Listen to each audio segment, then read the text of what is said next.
Hi friends, this is Advocate Rukhsar Ahmed and welcome to my channel Learn Law. Friends, देश के अंदर जब से CAA, NRC और NPR कानून को लागू करने की बात चल रही है, बल्कि CAA तो अब लागू भी हो चुका है, इसके ऊपर एक बहुत ज़्यादा डिबेट चल रही है। देश के अलग अलग हिस्सों में प्रोटेस्ट हो रहे हैं, औरतें भी प्रोटेस्ट कर रही हैं, बच्चे प्रोटेस्ट कर रहे हैं, बुजुर्ग प्रोटेस्ट कर रहे हैं और जवान भी इसके अंदर प्रोटेस्ट के अंदर शामिल है। एक तरफ सरकार जहां अपने इस कानून को जस्टिफाई करने की कोशिश कर रही है, दूसरी तरफ समाज का एक बहुत बड़ा वर्ग इस कानून से खुश नहीं है, जिसकी वजह से वो अलग अलग तरीकों से प्रोटेस्ट कर रहे हैं। कुछ लोग जनगण मन पढ़ रहे हैं, कुछ लोगों ने टेंट लगाकर, तंबू गाड़कर उसके नीचे बैठकर वहां पर संविधान की प्रियम्बल पढ़ रहे हैं। इन्हीं सब चीज़ों के बीच में एक सवाल ये भी उठता है कि क्या हमारा संविधान, क्या हमारा कानून या इस देश के जो लॉज हैं वो आपको प्रोटेस्ट करने की इजाज़त देते भी हैं या नहीं देते हैं। मैं आपको सबसे पहले बताना चाहूँगा कि भारतीय संविधान का अनुच्छेद 19(1)(a) और 19(1)(b) आपको विचार अभिव्यक्ति की स्वतंत्रता देता है।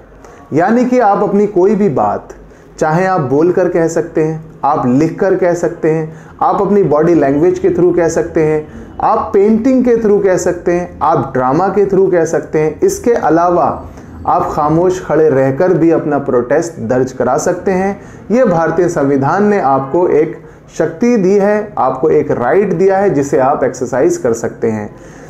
भारतीय संविधान ने इसके अलावा एक और राइट आपको दिया है कि आप कुछ लोग मिलकर किसी एक जगह पर इकट्ठे होकर भी आप अपने विचार को अभिव्यक्त कर सकते हैं।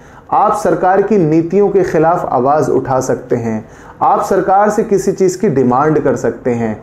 उसके लिए आपके पास एक डेमोक्रेटिक ये राइट है कि आप peacefully, without arms, without damaging the public property, यानी कि आप सरकारी संपत्ति या प्राइवेट संपत्ति को नुकसान पहुंचाए बिना, कहीं पर आग लगाए बिना, किन्हीं चीज़ों को तोड़े फोड़े बिना आप कहीं पर भी बैठकर अपने विचार को अभिव्यक्त कर सकते हैं। इसकी तादाद एक से लेकर अनगिनत लोगों तक हो सकती है। ऐसा कोई कानून नहीं है कि कुछ पर्टिकुलर लोगों के बाद आपकी वो असेंबली अनलॉफुल हो जाती है। आप 50,000 की तादाद में भी इकट्ठे हो सकते हैं और 5 लाख की तादाद में भी इकट्ठे होकर अपने विचार को अभिव्यक्त कर सकते हैं। फ्रेंड्स, जो सवाल सबसे ज़्यादा उठाया जा रहा है कि क्या आपको पुलिस से परमिशन लेने की ज़रूरत है।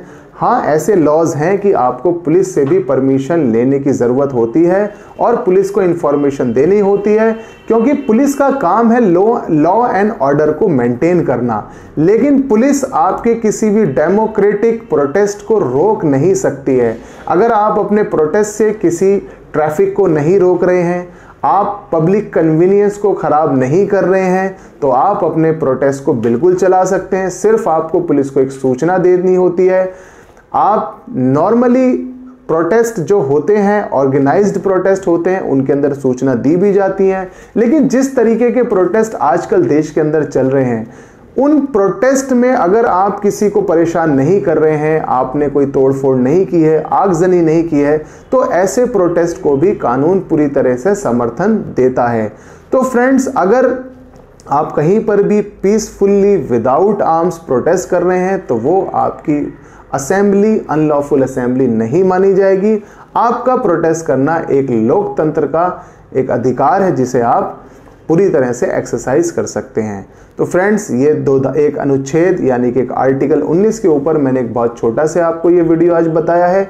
इससे रिलेटेड अगर कोई भी क्वेश्चन आप पूछना चाहते हैं तो आप मुझे कमेंट बॉक्स में लिख सकते हैं, मैं उसका आपको रिप्लाई करने की कोशिश करूंगा। और आखिरी में मेरी आपसे रिक्वेस्ट है कि अगर आपको ये मेरा वीडियो अच्छा लगा हो तो प्लीज़ इसे लाइक कीजिए, शेयर कीजिए और मेरे चैनल को सब्सक्राइब कीजिए। Thank you.